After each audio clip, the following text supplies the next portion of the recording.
Hello friends, आज मैं आपके लिए कुछ नए क्वेश्चन लेकर आई हूँ, नया प्रैक्टिस सेट लेकर आई हूँ। तो चलिए शुरू करते हैं। उत्तराखंड में किस स्थान से गरुड़ाकार वेदिका प्राप्त हुई है? तो ये आपकी कालसी जगतग्राम से प्राप्त हुई है। निम्न में से किस स्थान से सूर्य की मूर्तियाँ प्राप्त हुई है? तो वो आपकी जागेश्वर से प्राप्त हुई है। किस मंदिर में लकुलिश की मूर्तियाँ प्राप्त हुई है? तो ये आपकी जागेश्वर मंदिर से लकुलिश की मूर्तियाँ प्राप्त हुई है। हिमालयन आर्ट पुस्तक किसकी रचना है? तो हिमालयन आर्ट पुस्तक आपकी जीसी फ्रेंच की रचना है। नेक्स्ट क्वेश्चन है आपका, पौ क्या है? महालक्ष्मी पूजा के दिन घर के मुख्य द्वार, तिजोरी या पूजा गृह तक लक्ष्मी के पद चिन्ह हैं। उत्तराखंड के किस जनपद में भैला नृत्य का प्रचलन है? तो ये प्रचलन है आपका गढ़वाल में। अगला क्वेश्चन है आपका, निम्न में से कौन सा लोक नृत्य उत्तराखंड का नहीं है? तो आत्मा नृत्य आपका उत्तराखंड का है, धार्मिक नृत्य भी उत्तराखंड का है, रणभूत नृत्य भी उत्तराखंड का है। तो इसका सही आंसर हो जाएगा भांगड़ा नृत्य। ये आपका पंजाब का नृत्य है। छोपती क्या है? तो छोपती आपका एक प्रेम गीत है। गढ़वाली लोक साहित्य के मौखिक महाकाव्य तथा खंड काव्य हैं। तो ये आपके हैं मौखिक और खंड काव्य कौन से हैं? ये आपके हैं पवाड़े।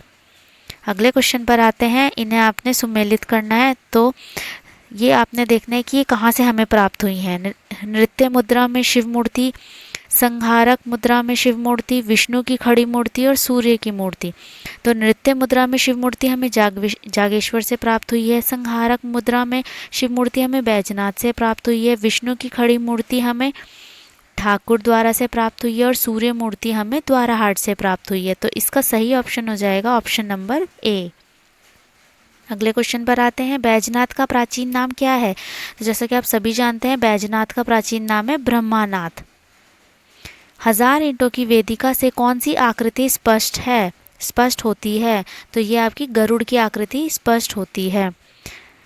अब ये दूसरा क्वेश्चन है, इसे भी आपने सुमेलित करना है कि पार्वती की मूर्ति हमें किस स्थल से प्राप्त हुई है? दुर्गा, महिषासुर मर्दिनी और गजलक्ष्मी। तो पार्वती की मूर्ति हमें ढीकुली द्वाराहाट से प्राप्त हुई है। दुर्गा की मूर्ति नागेश्वर काली मठ से प्राप्त हुई है। महिषासुर मर्दिनी की चंबा से प्राप्त हुई है और गजलक्ष्मी की हमें द्वाराहाट से प्राप्त हुई है। तो इसका सही ऑप्शन हो जाएगा option number A. Next question है आपका, निम्न में से उत्तराखंड के विरह गीत कौन से हैं? तो उत्तराखंड के विरह गीत हैं आपके खुदेड़। मंगल आपके शुभ कार्य में गाया जाता है, हल्दी हाथ में गाया जाता है।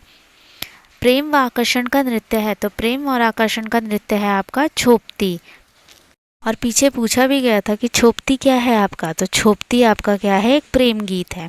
चलिए आगे बढ़ते हैं। नेक्स्ट क्वेश्चन है आपका, श्री राम सेवक सभा की स्थापना किस वर्ष की गई थी? तो ये आपकी की गई थी वर्ष 1918 में। श्री हरि कीर्तन सभा की स्थापना कहाँ हुई थी? तो ये आपकी हुई थी नैनीताल में। चौफुला क्या है?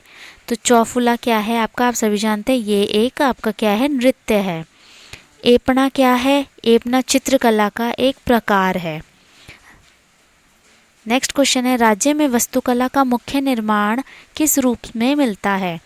तो ये आपका मिलता है देवालय, राजप्रसाद, नौले, इन सभी रूप में आपका वास्तुकला का मुख्य निर्माण मिलता है। नेक्स्ट क्वेश्चन है, कल्पना चौहान गायिका है। तो कल्पना चौहान आपकी कहाँ की गायिका है? ये है आपकी गढ़वाल की गायिका। थड़िया नृत्य कब किया जाता है? थड़िया नृत्य आपके बसंत पंचमी में किया जाता है। नौनियाली मुख्यतः किसका गीत है? तो ये बच्चों का गीत है। गढ़वाली चित्रशैली का विकास किसके शासनकाल में हुआ था? तो ये आपके हुआ था महाराजा पृथ्वीपति शाह के समय। खुदेड़ गीत किस शैली की गीत है? तो खुदेड़ गीत है आपका विरह गीत। कालसी के निकट जगतग्राम से प्राप्त साक्ष्यों के आधार पर किसने वहां 4 अश्वमेध यज्ञ किया था? तो ये आपके शीलवर्मन ने किया था। तो आज हमने कुछ इंपॉर्टेंट प्रश्न कला एवं संस्कृति से देखे।